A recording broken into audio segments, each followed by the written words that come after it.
apa sih perbedaan yang paling ketara antara DID dan alter ego? Apakah yang punya second account itu juga termasuk pencitraan doang? Ini belum ada penelitian yang benar-benar menunjukkan seberapa banyak orang memiliki second account. Apakah bisa orang di account pertama dan account kedua itu berbeda? Sangat bisa. Lah periode pertama periode kedua bisa beda kok ya. Apalagi yang account gini. Nah, Kalau kita sering-sering menggunakan topeng sosial, apakah kita jadi kehilangan jati diri kita sebagai pribadi? bisa iya apabila kita hanya menggunakan satu topeng. Jadi akhirnya ketika dia terus-terusan menggunakan satu topeng atau persona yang sama, itu akan membuat dia jadi kehilangan nih aku aslinya siapa. Yang boleh adalah ketika kita menyadari bahwa kita tuh bisa punya berbagai persona berbeda-beda. Ketika kita pakai istilah topeng, jangan dianggap sebagai sesuatu yang palsu.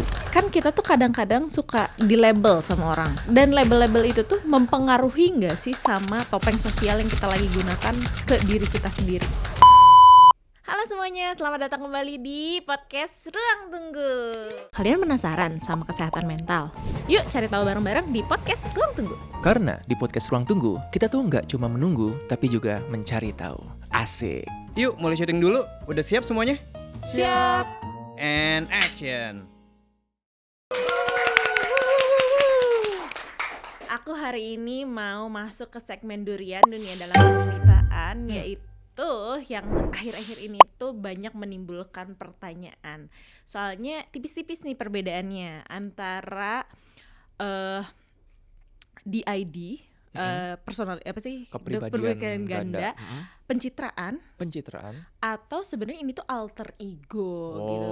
Tapi kenapa aku bilang tipis-tipis? Karena orang tuh sekarang kalau misalnya punya second account, dianggapnya itu kepribadian ganda, karena first account-nya sama second account-nya kepribadiannya berbeda banget gitu. Apa itu cuma sekedar pencitraan atau sebenarnya itu tuh ya cuman sekedar alter egonya aja gitu. Dan kita bahas kupas tuntas di episode kali ini. Mantap. Oke. Nah, dan itu juga kayak pertanyaan yang timbul dari diri aku sih sebagai yang punya second account. Oh, bukan kepribadian kedua. Dari sini nih langsung dicari second account-nya Sora aman nih. Pantes dia jarang update, ternyata dia punya second account. Nah, jadi sebenarnya aku mau nanya sih apa sih perbedaan yang paling ketara antara DID dan alter ego, atau yang apakah yang punya second account itu juga termasuk orang yang DID, atau sebenarnya pencitraan doang, atau sebenarnya apa? Oke. Ini belum ada penelitian yang benar-benar menunjukkan seberapa banyak orang memiliki second account, karena rata-rata nggak ngaku, gitu kan? Iya, lagi aku doang yang ngaku Ya, gitu. Nah, jadi apakah bisa orang di account pertama dan account kedua itu berbeda? Sangat bisa.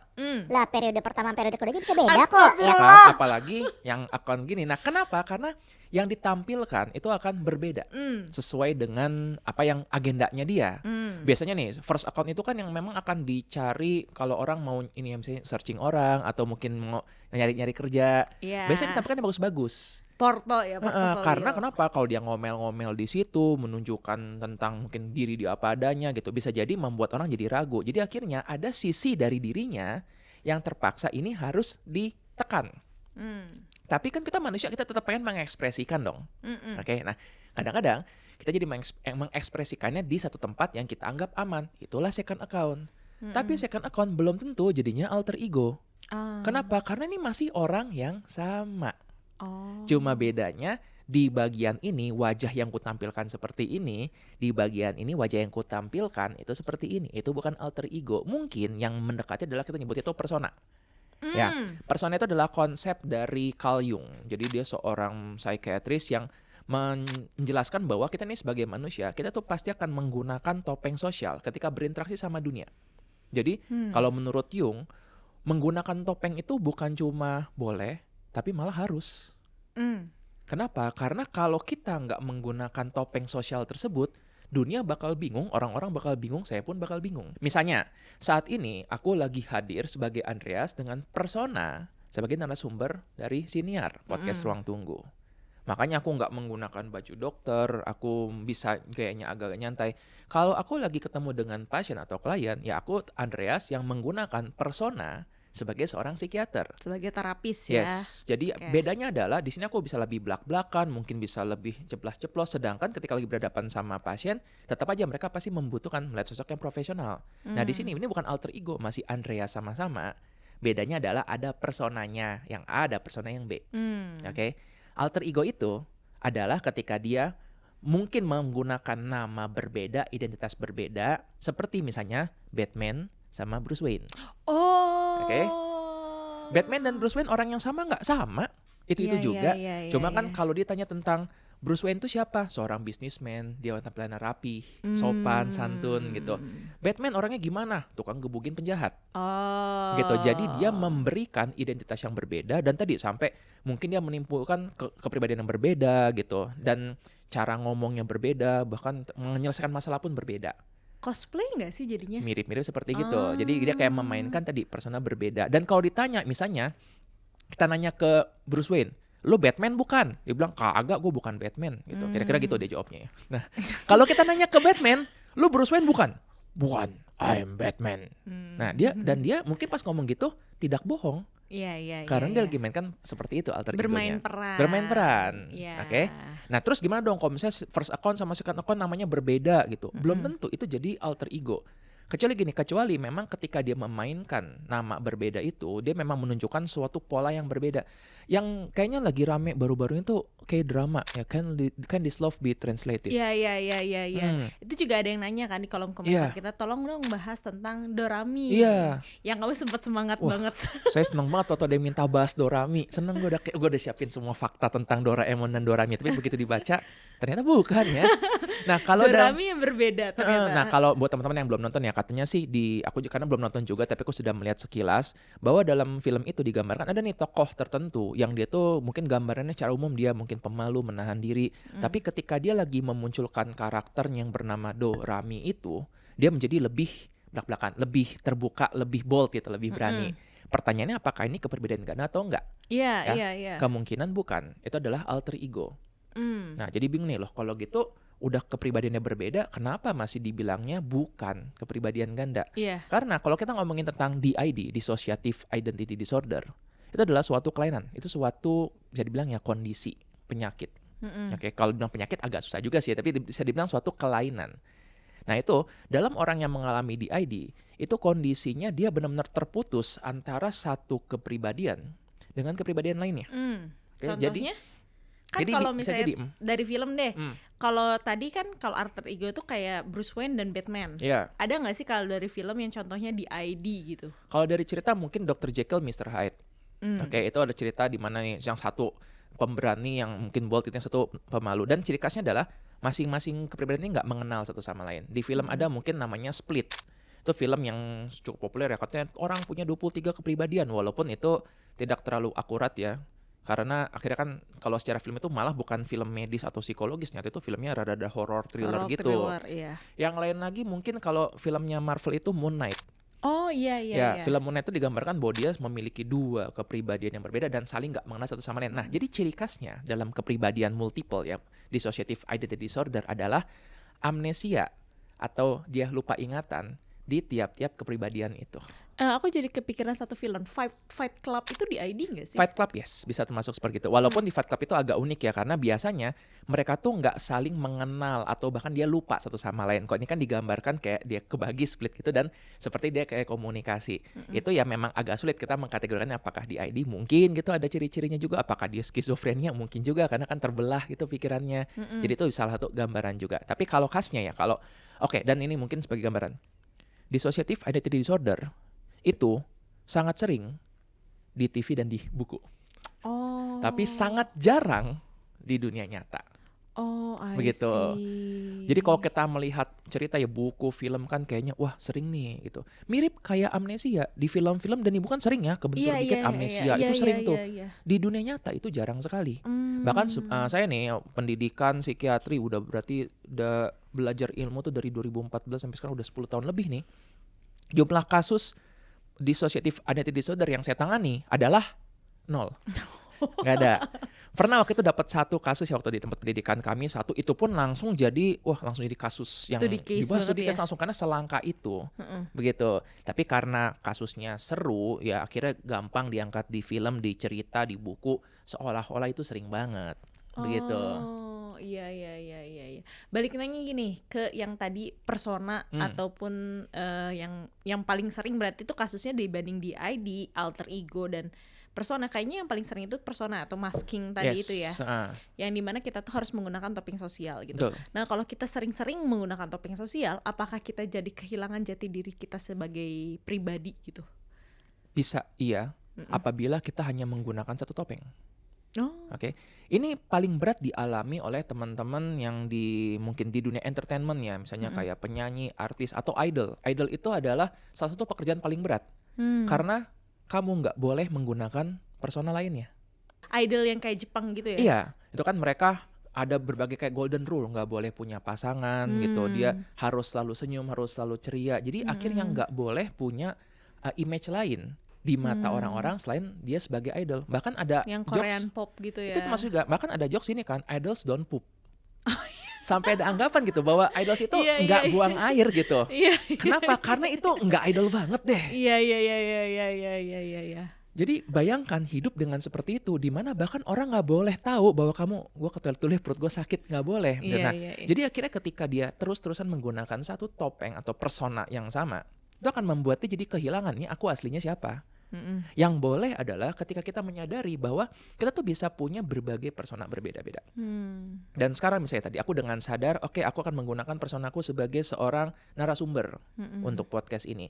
Nanti ketika misalnya aku ketemu dengan pasien, aku perlu secara sadar mencopot persona itu, ya kayak topeng kita copot dan kita pasang topeng lain sebagai seorang, kalau aku sebagai seorang psikiater. Dan aku berkali-kali mengatakan kepada audiens, kepada pasien-pasienku juga, ketika kita pakai istilah topeng, jangan dianggap sebagai sesuatu yang palsu. Ya kan itu ya, seringkali nganggap bahwa aku nih seperti pakai topeng. Memang kita kan menggunakan topeng sosial itu ketika kita berinteraksi dengan dunia, karena kalau nggak, dunia bakal bingung. Gitu. Nah, bedanya misalnya gimana ketika aku sebagai narasumber podcast, aku bakal banyak ngomong.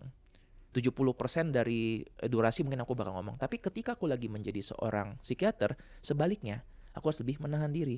Nah, ketika aku ketemu dengan mamaku, aku melepas tuh topeng persona sebagai podcaster, persona sebagai dokter, dan aku menggunakan persona sebagai seorang anak. Oke? Dan itu menunjukkan psychological flexibility. Jadi boleh kita menggunakan topeng asal kita sadar topeng apa yang kita pakai.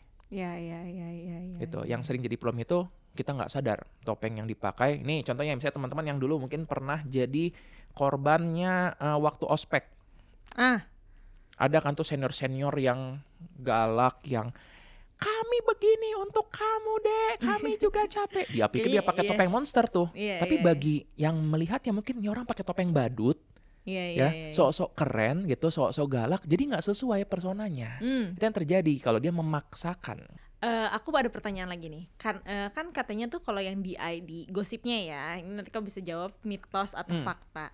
Gosipnya kalau misalnya orang yang di ID itu kalau misalnya dia berubah kepribadiannya, itu bisa sampai fisiknya juga berubah. Ekstrimnya bisa pupil matanya berubah, suaranya berubah, bentuk tubuhnya berubah, cara jalannya berubah. Ini sesuai dari yang aku baca aja ya, dari novel, berarti bukan dari jurnal. Sumimasen nih. Dari atau misalnya tulisannya berubah, tulisan tangannya berubah, dari yang nggak kidal jadi kidal gitu. Apakah benar mitos atau fakta nih? Oke. Fakta. Oh iya, bisa berubah, tapi ada tapinya tuh, panjang di situ. Nah, tapinya bagaimana? Beberapa hal terutama terkait dengan saraf neurological, kepribadian itu mungkin berubah. Tapi kalau sesuatu yang biological itu nggak bakal berubah. Contoh misalnya, mungkin nggak tulisan tangannya berubah? Sangat mungkin. Karena tulisan tangan itu kan adalah suatu proses saraf ya, dari kita berpikir, menggerakkan tangan. Nah, ketika dia lagi mengalami, orang yang dengan DID ini ada shift gitu, ganti kepribadiannya, itu bagian otak yang aktif itu berbeda. Jadi bisa jadi tulisan tangannya awalnya dia kanan mungkin jadi kiri. Bahkan memorinya pun bisa berubah. Kenapa? Karena memori itu disimpan di otak tuh dalam bentuknya segmen. Jadi di area berbeda-beda. Ketika aku misalnya lagi menjadi Andreas nih yang aktif, anggaplah memori di bagian sini. Tiba-tiba misalnya saya punya kepribadian lain sebagai Junaidi misalnya. Ngasal aja gitu. Junaidi adalah seorang misalnya pelukis di daerah Majalengka misalnya. Ketika aku lagi menjadi itu, memori semua tentang Andreas yang dokter itu bakal kekunci sementara, dan yang aktif adalah bagian otak yang mengingat memori bahwa aku adalah pelukis di Majalengka. Jadi kalau misalnya tiba-tiba Sora ketemu aku lagi ngelukis, Andreas ya? Hah, siapa Andreas? Saya mah Junaidi, saya ngelukis dari dulu. Itu nggak bohong, karena bagian otaknya berbeda. Artinya apa? Tiba-tiba skill berubah, cara nulis berubah. Tetapi yang biological, warna pupil, itu nggak bakal berubah. Sidik jari nggak bakal berubah. Ya, nah di cerita kadang-kadang tadi memang untuk dramatisasi digambarkan sampai berubah banget begitu. Kita menganalogikannya gini, seperti seseorang yang nyetir ya, anggaplah tubuh ini seperti sebuah mobil dan ada driver di dalamnya. Driver ini bisa mengganti kecepatan, bisa ngebut, bisa tiba-tiba kedut-kedutan gitu. Tapi nggak mungkin mengubah mesinnya. Oke, makanya tadi secara biological enggak. Yang pernah juga adalah gosip tentang gini, ketika dia ganti kepribadian tiba-tiba gula darahnya jadi tinggi. Nah, gitu. iya. Itu masih possible. Kenapa? Karena gula darah itu kan fluktuatif. Ketika dia berubah, mungkin tadi proses sarafnya berubah, hormonnya berubah, insulin yang keluar berbeda, akhirnya terjadi perubahan gula darah, tekanan darah, denyut nadi itu sangat-sangat mungkin. Dan itu malah jadi pembukti bahwa ini orang bukan pura-pura, tetapi memang dia berbeda. Nah, cara untuk membuktikannya nih, kalau misalnya kita tanya ini beneran nggak nih, dia beneran ngaku-ngaku doang gitu bahwa dia punya kepribadian yang berbeda, atau dia beneran. Yang pertama, kalau dia ngaku, hampir pasti itu enggak. Oke. Kenapa? Karena tadi harus ada amnesia antar identitas. Jadi kalau aku bilang, saya ini sebenarnya punya 3 kepribadian, hampir pasti itu bohong. Kecuali itu dia dapatkan informasi dari orang lain. Orang lain cerita, nih kamu terus dikasih lihat semua rekaman begini, iya ya ternyata aku ada 3 kepribadian gitu. Nah, jadi dia taunya bukan dari dia mengakui, tapi dari orang lain. Lalu aktivitas otak ketika kita merekam dengan menggunakan EEG itu akan berbeda dari satu kepribadian dengan kepribadian yang lainnya. Begitu. Nah itu kalau misalnya tadi ya di ID, makanya itu kasus yang seru dibahas, tapi sebenarnya tidak sesering itu kok. Langka banget berarti ya? Sangat langka. Oke, nah aku ada pertanyaan nih. Kan di buku kamu yang Semangka itu ada bab di mana menjadi orang jahat di cerita orang lain. Nah kadang kita tuh suka pakai topeng persona, ya itu kadang-kadang kita kan pakai persona yang jadi orang jahat di cerita orang lain itu kan. Ketika kita ketemu orang yang sama, topeng itu tuh kadang-kadang masih kepake. Dan kita sulit untuk merubah itu. Itu berpengaruh gak sih gitu? Kayak padahal kita mau merubah, kita tuh mau mencoba menjadi orang baik gitu. Oke. Tapi kadang cerita yang nempel tuh masih orang jahat. Betul. Nah, yang bisa kita kendalikan adalah topeng mana yang mau kita tunjukkan. Yang kita nggak bisa kendalikan adalah kacamata yang dipakai orang untuk melihat kita. Iya. Oke. Kita bisa aja menggunakan topeng yang senyum nih gitu, warnanya pink. Dia pakai kacamata hitam melihat kita. Itu yang membuat jadi sulit, gitu kan. Iya. Jadi kan tetap dianggapnya enggak, kamu tetap hitam di mataku, begitu. Oke, nah, jadi kita tetap punya tanggung jawab untuk memilih kan persona seperti apa, peran sosial seperti apa yang mau kita tunjukkan ke dunia, tetapi udah sebatas itu saja yang bisa kita lakukan. Dan kadang-kadang mungkin kita sudah terlambat untuk mengubah seseorang memandang kita, tapi belum terlambat kok untuk menentukan bagaimana orang-orang lain akan memandang kita. Kadang-kadang tuh balik lagi nih ya ke yang tadi topeng persona itu. Kadang-kadang tuh pada saat kita lepas topengnya, kita ngerasa kayak kok kita disconnect gitu sama diri kita sendiri gitu. Karena kita udah nggak tahu lagi topeng mana yang kita pakai gitu, topeng mana yang kita harus pakai sama diri kita sendiri gitu. Itu kenapa ya? Gimana cara kita untuk reconnect sama diri kita sendiri gitu? Okay. Topeng mana? Kita bingung topeng mana yang harus kita pakai pada saat kita sama diri kita sendiri. Baik. Ini latihan awareness sih sebenarnya sih. Oke. Sebagai contoh ya, sebenarnya main game itu adalah salah satu latihan untuk kita menciptakan alter ego. Oke. Contoh aku suka game MOBA. Oke. Jadi kalau aku lagi bermain jadi tank, alter egoku adalah aku sebagai si orang ini nih. Aku maju di paling depan, paling berani. Tapi aku sadar bahwa aku lagi mainkan peran tersebut. Ketika aku tiba-tiba berganti, aku jadi orang yang tukang ngedamage, tapi aku harus dari jauh. Itu kan juga mengubah alter egoku. Itu sebenarnya in a way alter ego juga. Atau orang membuat avatar di media sosial. Yang lagi banyak kan sekarang ada game yang misalnya ya game-game dimana kita masuk menjadi seorang karakter di sebuah game. Kita bisa alter ego itu. Tapi lihat deh, kita masih sadar bahwa aku dengan sengaja menciptakan karakter ini dan aku memainkan karakter tersebut. Kondisi ketika kita tidak memilih ya, arti kita yang dipaksakan untuk itu, itulah momen dimana mungkin kita bisa terputus, kita jadi merasa kayak bingung. Makanya orang-orang yang mungkin dia dipaksakan tiba-tiba nih kamu dipaksakan harus selalu tersenyum, kamu nggak boleh marah-marah, kamu harus selalu sabar. Ketika itu muncul dari luar dan bukan dari diri kita sendiri, itu momen yang kita jadi kayak hilang kendali. Dan dalam kondisi yang berat kayak misalnya trauma, orang yang mengalami kekerasan, trauma yang sangat berat, itu bisa jadi dia akan tadi terputus sampai jadi disosiatif itu. Dia kayak merasa nggak sadar, kehilangan kesadarannya gitu. Itu bisa jadi seperti itu. Jadi bedanya adalah apakah muncul dari diri sendiri, kita dengan sadar menciptakan itu, atau ini dipaksakan dari luar. Aku jadi kepikiran juga, kan kita tuh kadang-kadang suka di label sama orang gitu. Kamu tuh orangnya murah senyum, kamu orangnya Terima kasih. ceroboh gitu, kamu orangnya banyak ngomong gitu. Dan label-label itu tuh mempengaruhi nggak sih sama topeng sosial yang kita lagi gunakan ke diri kita sendiri? Oke, bisa banget. Nah ini menarik. Jadi ada suatu konsep gini bahwa kita itu punya yang namanya actual self, yaitu diri kita saat ini. Lalu kita punya suatu namanya ideal self. Ideal self itu adalah bayangan menurut kita, aku versi ideal tuh seperti apa. Oke. Tapi ada juga yang namanya out self. Itu adalah kita harus menjadi seperti apa. Ada peran tuntutan di situ. Iya. Yang bagus adalah kita menyadari bahwa masyarakat atau society menuntut aku jadi seperti ini. Ideal selfku adalah aku membayangkan aku yang jadi seperti ini. Actual self aku sekarang adalah seperti ini. Dari situ kita menjembatani gimana supaya kita menjadi lebih baik. Oke? Nah, itu bagus tuh kalau seperti itu. Tapi untuk itu kan berarti kita perlu punya kesadaran. Aku, kapasitasku, apa yang aku suka dan apa yang aku gak suka. Tapi gimana kalau aku gak ngerti tentang itu? Akhirnya siapapun yang memberikan, kamu tuh harusnya lebih berani buat ngomong. Oh gitu ya, ya udah deh aku lebih berani ngomong. Akhirnya kita jadi bingung gitu, yang ini beneran sesuai atau enggak sama kita. Itulah kenapa dalam masa-masa remaja ya, itu kan pencarian identitas jati diri. Itulah kenapa kita butuh untuk ketemu dengan teman-teman yang sebaya, kita ngobrol, mencoba berbagai hal, supaya kita tahu yang mana yang align sama value kita, dan yang mana yang gak sesuai.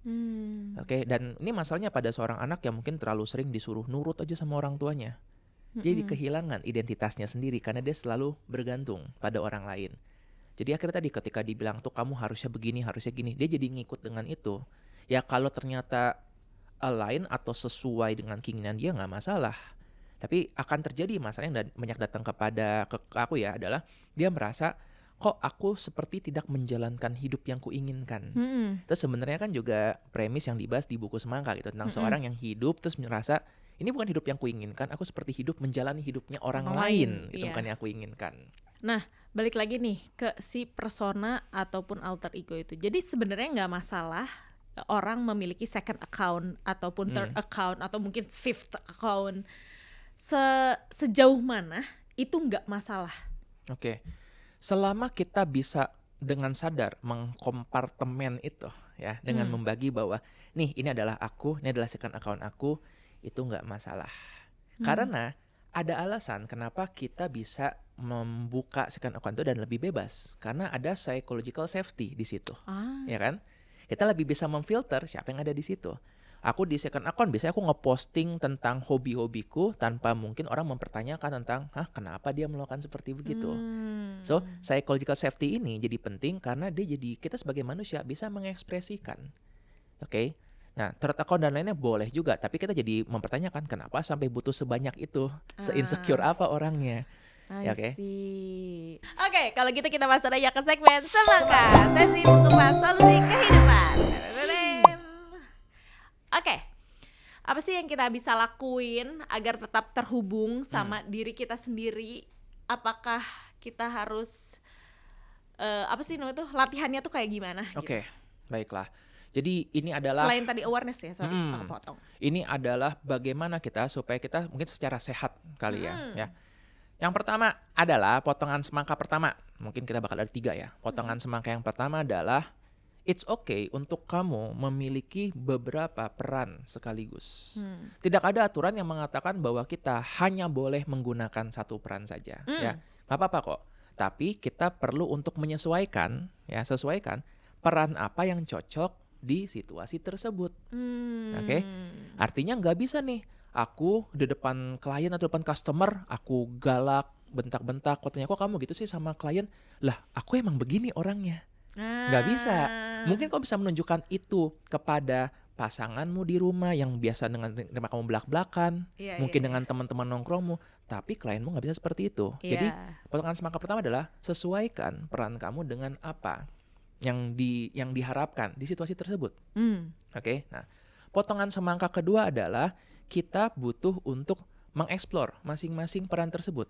Oke. Jadi tadi bisa jadi kalau misalnya sekarang aku lagi memainkan peran sebagai seorang podcaster, berarti aku akan mendalami bagaimana cara untuk ngomong dan menjelaskan. Ketika aku lagi mendalami peran yang lain sebagai seorang misalnya pemain olahraga, ya berarti aku akan fokusnya di situ. Jadi kita kenali masing-masing kebutuhannya apa dan kita kembangkan di situ. Oke.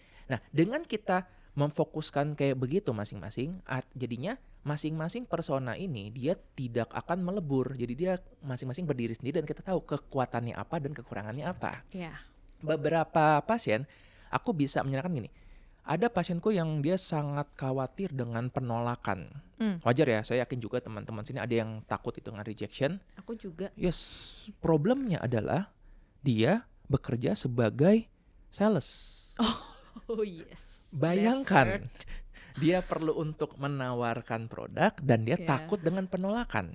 Nah, disitulah aku mengajak untuk yaudah, nih kamu coba kenali bahwa ketika kamu ditolak, ketika lagi bekerja itu, yang ditolak bukan kamu, tetapi persona kamu sebagai sales. And actually the products yang ditolak. Yes. Ya. Jadi akhirnya dengan dia belajar kayak gitu, jadi menyiapkan ketika dia berhadapan nih sama klien yang dia mau untuk menawarkan itu, ya tadi dia membagi, oh ini adalah aku sebagai seorang sales, kekuatanku adalah aku bakal gini gitu. Jadi dia tahu itu, jadi dia jadi bisa memisahkan, sehingga ketika ditolak pun dia tahu yang ditolak adalah diri dia, yang bukan dia yang dibalik topeng itu, tapi hanya peran sosialnya saja. Oke. Oh, that's help. Yeah. Yap. Dan ketiga ya, potongan semangka yang ketiga ini adalah apabila sudah terjadi gangguan, lebih baik dikonsultasikan. Ya, jika berlanjut hubungi dokter. Yes. Gangguannya seperti apa? Penderitaan dan gangguan fungsi. Dua itu ya selalu. Penderitaan itu misalnya, kok aku jadi merasa nggak bisa bebas, aku merasa terkekang. Gangguan fungsi tadi misalnya, kok aku jadinya nggak bisa berfungsi dengan baik sehari-hari. Nah, disitulah kita butuh untuk mungkin diskusikan itu dengan psikolog, dengan psikiater. Bisa sih dengan cara-cara lain kayak misalnya self-help, journaling atau apapun. Tapi kembali ketika sudah jadi terganggu, lebih baik dikonsultasikan. Oke. Nah, di luar dari itu silakan eksplorasi alter ego masing-masing. Silakan membuat itu selama nggak melanggar hukum, selama itu nggak menyusahkan orang lain, silakan aja, nggak apa-apa Selama kok. nggak tiba-tiba jadi Spider-Man ya. Ya silakan aja sih kalau misalnya bisa manjat gitu kan. Bahkan beberapa penyanyi juga kan ya, kayaknya mereka bisa untuk memunculkan alter ego yang berbeda-beda. Ya berbeda loh dengan persona. Mungkin artinya satu penyanyi dia bisa di album sebelumnya dan di album yang ini berbeda, tapi dia masih orang yang sama. Itu mungkin tapi kan adalah personanya. Iya. Ya, alter ego itu seperti misalnya kayaknya ini ya Gorillaz. Oh Ya. iya. Gorillaz itu adalah alter ego dari yang salah satu main itu, di mana di dunia yang lain dia adalah pemain musik juga, tapi berbeda genrenya. Berbeda genrenya. Dan itu nggak apa-apa seperti itu. Oke. Yang penting Oke, dia oke. memang tahu bahwa ini aku adalah orang yang berbeda, dan it's okay, kita mungkin bisa menikmati masing-masing alter ego tersebut tanpa kehilangan, karena ingat, mau berapa banyak pun topeng yang kita gunakan, pada akhirnya yang asli adalah kamu di balik topeng tersebut. Ya, dan tadi ya take home message-nya yang dari aku tuh adalah topeng itu nggak selalu negatif. Nggak selalu negatif. Dan apa sih itu tuh proses adaptif yang bagus juga ya sebenarnya. Betul. Kita nyebutnya psychological flexibility. Nah, gitu oke, kan. that's nice gitu menurut aku. Aku juga mau ngasih tahu lagi, mungkin ini semangka dari aku yang aku nggak akan bosan kasih tahu ke kalian. Selalu ingat apa yang bisa kalian kontrol dan apa yang kalian nggak bisa kontrol gitu ya. Yang bisa selalu kalian kontrol adalah apa yang ada di dalam diri kalian, yang kalian nggak bisa kontrol adalah yang ada di luar kalian. Oke, sekian aja kali ya. Tapi sebelum berakhir, kenapa hari ini kita bahas persona? Dengar-dengar mau launching buku baru nih. Kata siapa? Kata aku tadi. Sepilan-sepilan gitu. Spill dong, buku barunya tentang apa? Oke, jadi buku pertama kan seorang pria, kedua seorang wanita, yang ketiga adalah tebak. seorang Pip, iya, betul sekali, seorang anak. Nah, judulnya itu sudah ada ya, seorang anak yang berlindung di balik topeng superhero. Wih. Bersembunyi. Oh, bersembunyi ya, gitu. Oke, Yap, ternyata judulnya adalah seorang anak yang bersembunyi di balik topeng superhero. Yeay. Ya maaf, abisnya ini judulnya panjang, jadi gue suka ketuker gitu. Lu yang bikin judul. Gak apa-apa, intinya sama bahwa dia bersembunyi di balik topeng superhero. Artinya apa? Kita tumbuh besar itu akan menggunakan satu persona tertentu, oke? Dan tadi persona yang kita tampilkan itu kadang-kadang aku harus kuat. Aku nggak boleh nyerah, aku nggak boleh lemah. Aku nggak boleh nangis. Yes, tapi kita lupa bahwa di balik itu kita mungkin seorang anak yang terluka. Anjay. Nah itu yang kita bahas tuh. Nah, salah satu bab yang itu ya mungkin aku suka adalah kita semua menggunakan topeng. Ya. Oke, dan itulah kenapa judul podcast ini adalah kita semua menggunakan topeng. Mantap. Mantap. Mantap. Jadi tonton sampai akhir. Kalau kalian nggak nonton sampai akhir, kalian nggak akan pernah tahu spillan ini. Yes. Oke, sekian aja mungkin podcast Ruang Tunggu hari ini. Kalau kalian suka jangan lupa di subscribe, jangan lupa dinyalain juga tombol notification-nya. Kalau kalian ada pertanyaan, kalian bisa tanyain di kolom komentar yang ada di bawah, ataupun kalian bisa klik aja link yang ada di description box di bawah di bawah ini. Oke, kalian juga bisa follow podcast Ruang Tunggu di @pod.ruangtunggu dan Instagram Dr. Andreas di @dari_Hendriamon dan Instagram aku di @littlesora. Jangan lupa baca buku dan beli juga dong bukunya Dr. Andreas. Oke, kalau gitu kalian juga bisa dengerin podcast Ruang Tunggu gak cuma di YouTube tapi juga ada di Spotify. Oke, kalau gitu selamat menunggu Ruang Tunggu. dan ingat di setiap perhentian pasti ada ceritanya. Bye bye, selamat menunggu Ruang Tunggu.